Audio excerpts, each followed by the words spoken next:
नमस्कार, मैं हूं अंकुर और आप देख रहे हैं सत्य हिंदी का न्यूज बुलेटिन। एक नजर अब तक की सुर्खियों पर। क्या अजित पवार की राजनीतिक विचारधारा अभी भी बीजेपी आरएसएस की विचारधारा से मेल नहीं खा रही है?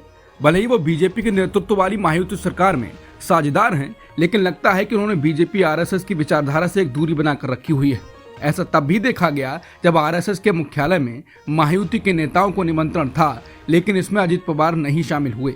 डिप्टी सीएम और एनसीपी के अध्यक्ष अजित पवार गुरुवार को नागपुर में राष्ट्रीय स्वयंसेवक संघ मुख्यालय नहीं गए, जहां सत्तारूढ़ गठबंधन के सभी विधायकों को भाजपा ने आमंत्रित किया था। एनसीपी से भी केवल एक विधायक राजू कारेमोरे मुख्यालय पहुंचे, जबकि भाजपा और एकनाथ शिंदे के नेतृत्व वाली शिवसेना के सभी विधायक वहां मौजूद थे। पिछले साल भी अजित पवार आरएसएस मुख्यालय नहीं गए थे, तब वो अपने चाचा शरद पवार के खिलाफ बगावत करके एकनाथ शिंदे के नेतृत्व वाली राज्य सरकार में शामिल हुए थे। बता दें, एनसीपी नेता अजित पवार ने बीजेपी के आक्रामक नारे बटेंगे तो कटेंगे का विरोध किया था। संसद के शीतकालीन सत्र का आज आखिरी दिन रहा। लोकसभा ने शुक्रवार को वन नेशन वन इलेक्शन प्रस्ताव पर विधेयक को आगे की जांच के लिए ज्वाइंट पार्लियामेंट्री कमेटी को भेजने का प्रस्ताव पारित किया। सदन में यह प्रस्ताव केंद्रीय कानून मंत्री अर्जुन राम मेघवाल ने पेश किया। जेपीसी में लोकसभा से 27 और राज्यसभा से 12 सदस्य होंगे। इनमें कांग्रेस नेता प्रियंका गांधी वाड्रा और मनीष तिवारी, बीजेपी की बांसुरी स्वराज और अनुराग सिंह ठाकुर व एनसीपी की सुप्रिया सुले का नाम भी शामिल है। इनके अलावा सुखदेव भगत, धर्मेंद्र यादव, छोटेलाल, कल्याण बनर्जी, टीएमसी, सेल्वा गणपति को भी जेपीसी में शामिल किया गया है। ज्वाइंट पार्लियामेंट्री कमेटी में राज्यसभा के भी 12 नेता शामिल किया गया है। इनमें घनश्याम तिवारी, भुवनेश्वर कलिता, के लक्ष्मण, कविता पाटीदार, संजय कुमार, रणदीप सुरजेवाला, मुकुल वासनिक, साकेत गोखले, पी विल्सन, संजय सिंह, मानस रंजन मनग्रास और वी विजयसाई रेड्डी का नाम शामिल है। संसद में गुरुवार को हुए टकराव के बाद आज शीतकालीन सत्र का आखिरी दिन रहा और इसमें भी इंडिया गठबंधन और बीजेपी के बीच टकराव की स्थिति बरकरार रही। एक तरफ जहां विजय चौक से संसद तक मार्च के जरिए विपक्षी दलों का इंडिया गठबंधन विरोध प्रदर्शन कर रहा, तो दूसरी तरफ एनडीए सांसदों ने संसद परिसर में कांग्रेस के खिलाफ विरोध प्रदर्शन किया। कांग्रेस सांसद प्रियंका गांधी वाड्रा केंद्रीय गृह मंत्री अमित शाह द्वारा राज्यसभा में डॉक्टर BR अम्बेडकर पर की गई टिप्पणी के खिलाफ इंडिया अलायंस के सांसदों के विरोध प्रदर्शन में शामिल हुई। इंडिया गठबंधन इस मुद्दे पर अमित शाह से माफी और उनके इस्तीफे की मांग कर रहा है। लोकसभा की कार्यवाही को अनिश्चित काल के लिए स्थगित किए जाने पर कांग्रेस सांसद प्रियंका गांधी ने प्रतिक्रिया दी। उन्होंने कहा कि केंद्र सरकार डरती है, ये सरकार अडानी की चर्चा से डरती है। डॉक्टर अंबेडकर पर उनकी असल भावना निकल आई है। हम इस मुद्दे को उठा रहे हैं और इसी बात से डर रहे हैं। डॉक्टर अंबेडकर का इस तरह से अपमान हिंदुस्तान नहीं सहेगा। राहुल गांधी पर दर्ज हुई FIR पर प्रियंका गांधी ने कहा, ये सरकार की बेचैनी को दिखाता है। राहुल इस तरह की हरकत कभी नहीं कर सकते।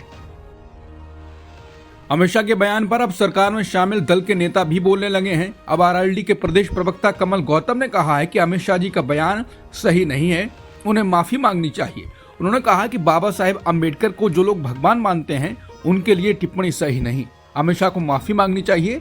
आप कानून व्यवस्था के आदमी हैं, आप गृह मंत्री हैं। बहुत सारी कानून व्यवस्था बिगड़ रही है, मंदिरों में बलात्कार हो रहे हैं, मंदिर में घुसने पर मारा जा रहा है, उनके खिलाफ कोई कार्रवाई नहीं हो रही। उन्होंने कहा कि हम सरकार में शामिल हैं, इसका ये मतलब नहीं कि जिसको लोग भगवान मानते हैं उसके खिलाफ गलत टिप्पणी की जाए।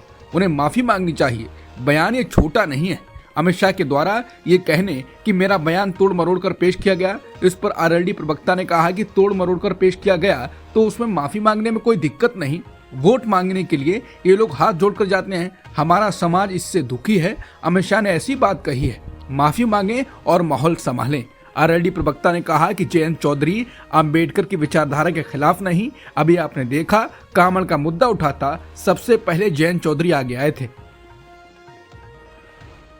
अंबेडकर पर बवाल के बीच लोकसभा अनिश्चितकाल के लिए स्थगित हो गई। स्पीकर ओम बिरला ने गुरुवार को हुए बवाल को लेकर कहा कि संसद की मर्यादा बनाकर रखी जानी चाहिए। बीजेपी सांसद निशिकांत दुबे ने कांग्रेस सांसद और नेता विपक्ष राहुल गांधी के लोकसभा से निलंबन की मांग की है। इसके लिए उन्होंने राहुल के खिलाफ विशेषाधिकार हनन और सदन के अपमान का नोटिस दिया है।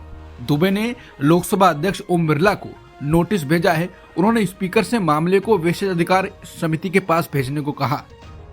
राहुल गांधी के खिलाफ बीजेपी ने केस दर्ज कराया है। वहीं बीजेपी के नागालैंड से महिला सांसद फाननोन कोन्याक ने आरोप लगाया है कि राहुल गांधी बेहद करीब आकर खड़े हो गए, जिससे मैं असहज हो गई थी।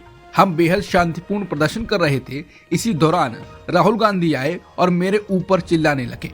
किसी महिला सांसद पर इस तरह चिल्लाना राहुल को शोभा नहीं देता है। मैं दुखी हूं और सुरक्षा चाहती हूं।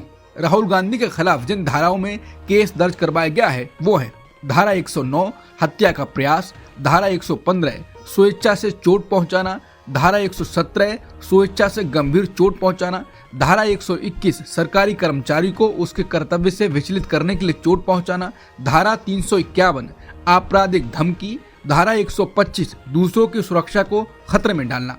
बीएनएस की धारा 109 में हत्या के प्रयास के लिए 10 वर्ष तक के कारावास और जुर्माने का प्रावधान है। ये सजा अनिवार्य नहीं है और जज परिस्थिति के आधार पर सजा में बदलाव कर सकते हैं। सिंपल चोट लगने पर धारा 115(2) और गंभीर चोट लगने पर 117(2) लगेगा। इन दोनों ही मामलों में 7 साल की सजा हो सकती है। बीजेपी ने राहुल गांधी के खिलाफ एफआईआर दर्ज कराई है। एफआईआर पर कांग्रेस नेता जयराम रमेश ने कहा है कि दिल्ली पुलिस वही करेगी जो गृह मंत्री कहेंगे। मकर द्वार के सामने जो कुछ भी हुआ वो पूरी तरह से योजनाबद्ध था। गृह मंत्री ने बी आर अम्बेडकर का अपमान किया और हम सभी ने उनसे माफी की मांग की। जयराम रमेश ने कहा कि एनडीए ने मुद्दे को भटकाने के लिए ये सब कुछ सोची समझी साजिश के योजनाबद्ध किया। गृह मंत्री को माफी मांगनी चाहिए। यह एफआईआर राहुल गांधी के खिलाफ नहीं, बी आर अम्बेडकर के खिलाफ है।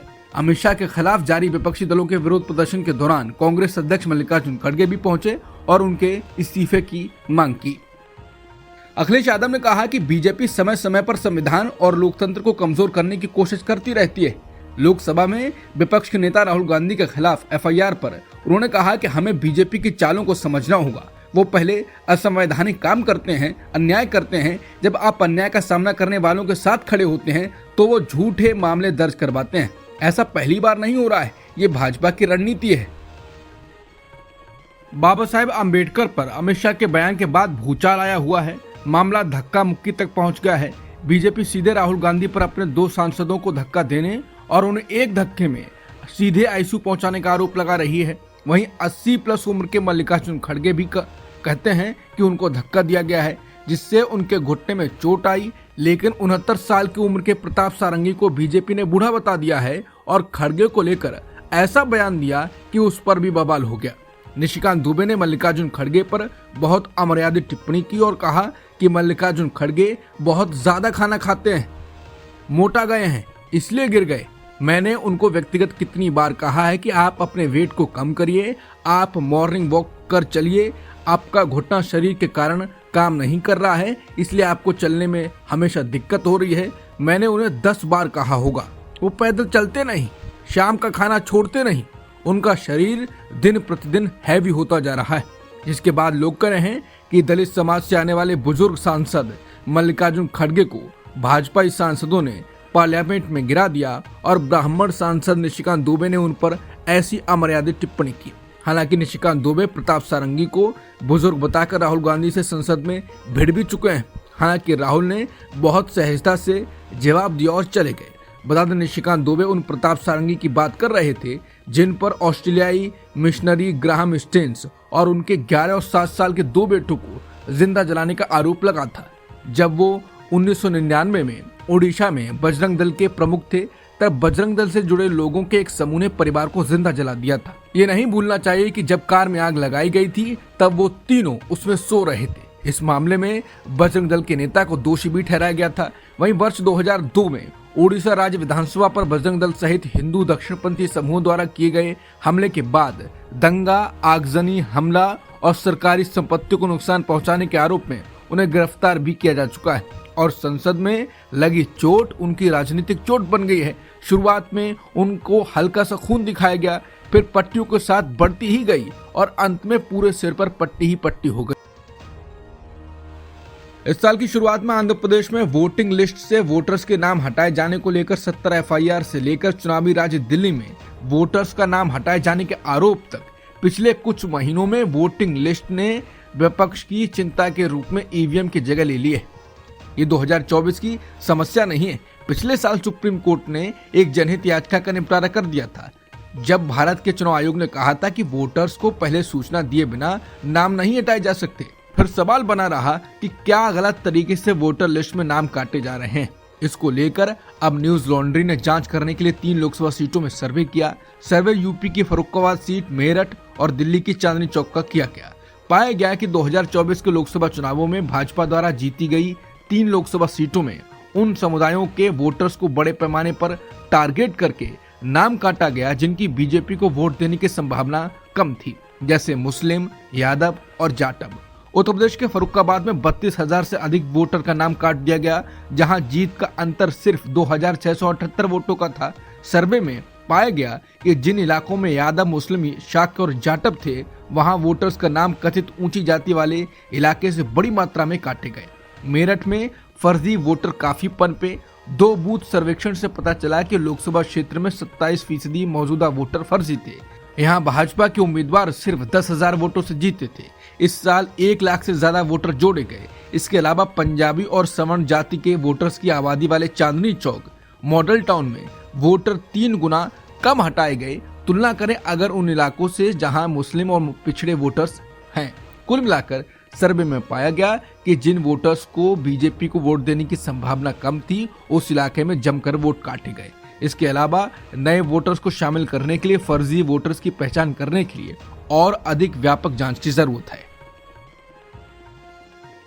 जिन इलाकों में बीजेपी को वोट देने की कम संभावना वाले जाति और धर्म के लोग रह रहे थे, वहां दबाकर वोट काटने पर पूर्व मुख्य चुनाव आयुक्त एसवाई कुरैशी ने बयान दिया। उन्होंने कहा कि मैं हमेशा से कहता रहा हूं कि वोटर लिस्ट चुनाव आयोग का कमजोर आधार है। यही कारण है कि ये हर साल अखबारों में कई भाषाओं में विज्ञापन देने के लिए करोड़ों रुपए खर्च करता है कि कृपया अपना वोट जांचें, क्योंकि अगर आपको अपनी वोटिंग लिस्ट में कोई कमी, गड़बड़ी मिलती है तो बहुत देर होने से पहले सही की जाने की संभावना है, लेकिन 99% लोग इसकी जांच नहीं करते हैं।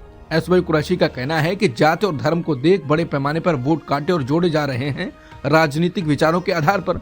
उन्होंने कहा कि यह स्वीकार्य नहीं है। ढिलाई को दूर करना जिला प्रशासन, सबसे पहले डीएम, फिर राज्य के सीईओ और चुनाव आयोग का काम है।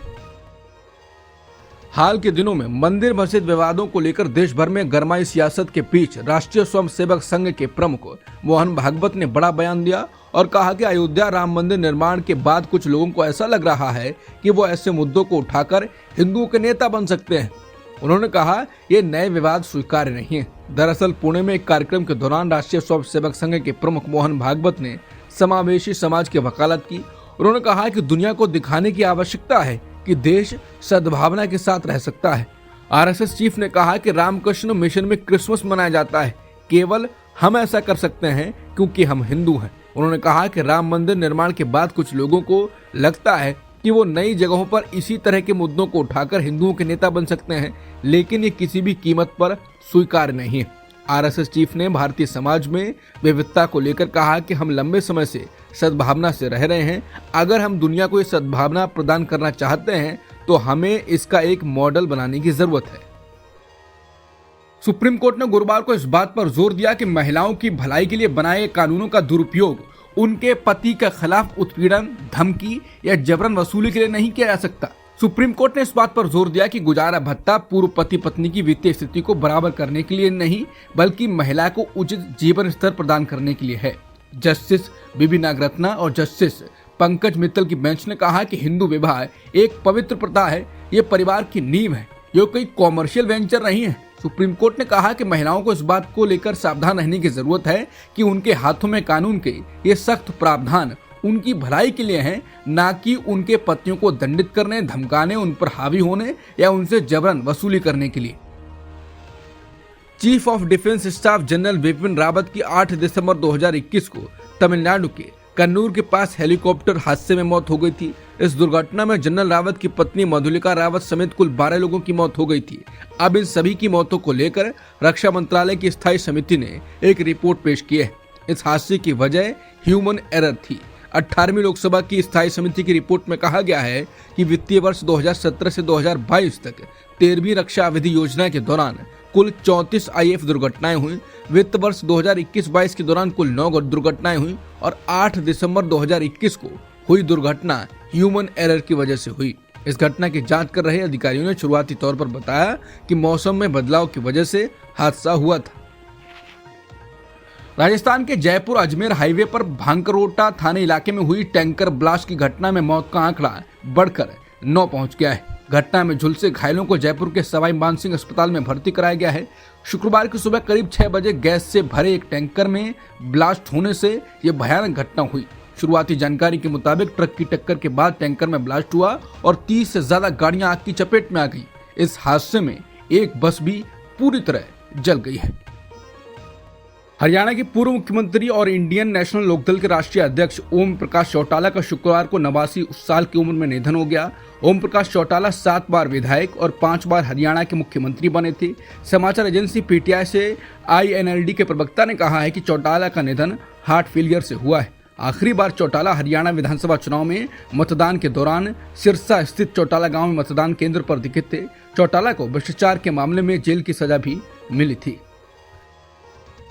हिंद महासागर में मौजूद मायोट द्वीप में सोमवार को चक्रवाती तूफान चिडो आया था। तूफान से हुए नुकसान का जायजा लेने के लिए गुरुवार को फ्रांस के राष्ट्रपति इमैनुअल मैक्रो वहां पहुंचे थे, लेकिन उन्हें वहां लोगों का विरोध झेलना पड़ा।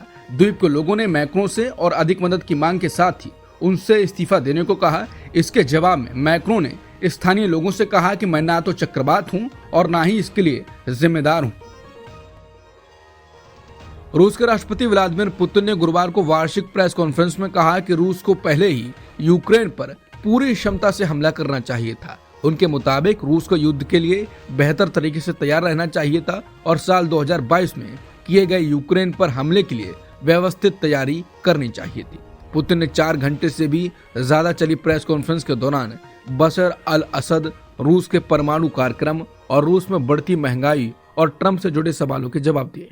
अब तक की सुर्खियों में इतना ही। बाकी खबरों के लिए बने रहिए सत्य हिंदी.com के साथ।